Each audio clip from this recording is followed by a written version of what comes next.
With many elections still not decided, the big news so far is that the Republican Party is predicted to win the House of Representatives, and they will thereby gain the power to control the legislative agenda and to conduct oversight over the Biden administration.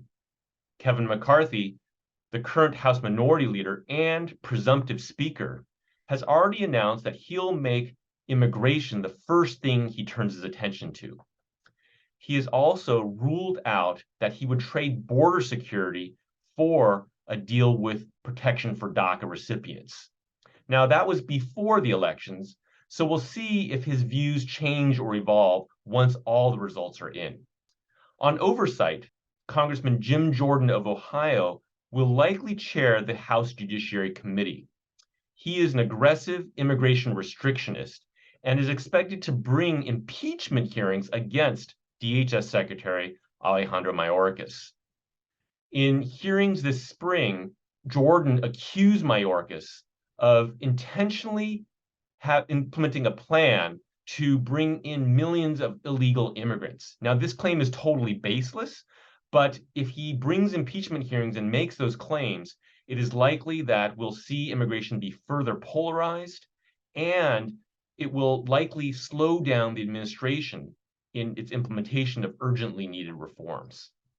With respect to the Senate race in Georgia is going to a runoff, so we will not know who will control the Senate until that takes place. With DACA programs now being litigated in court, Congress must act urgently.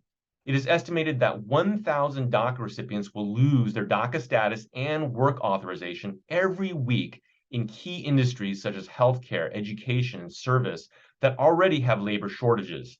So that would be damaging to the economy, not only to the DACA recipients and their families directly.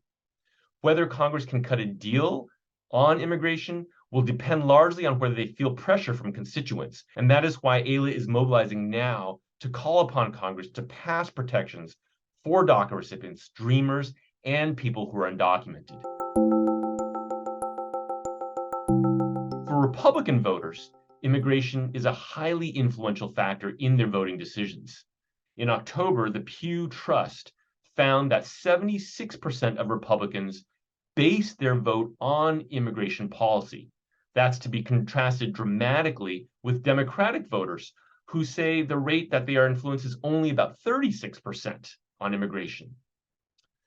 For Republican candidates, far more so than Democratic candidates, immigration also featured heavily in their campaign messaging. Republicans, in fact, outspent Democrats by 15-1 on immigration-related ads.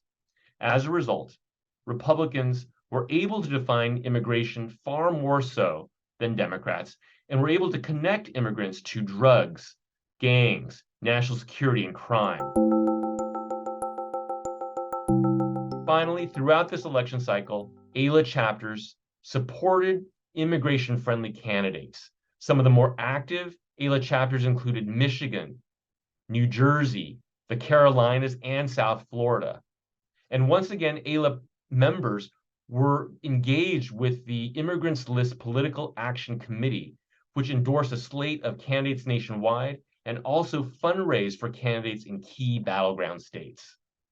We are so proud to see that AILA members and chapters and coalition partners made a big difference in the 2022 elections.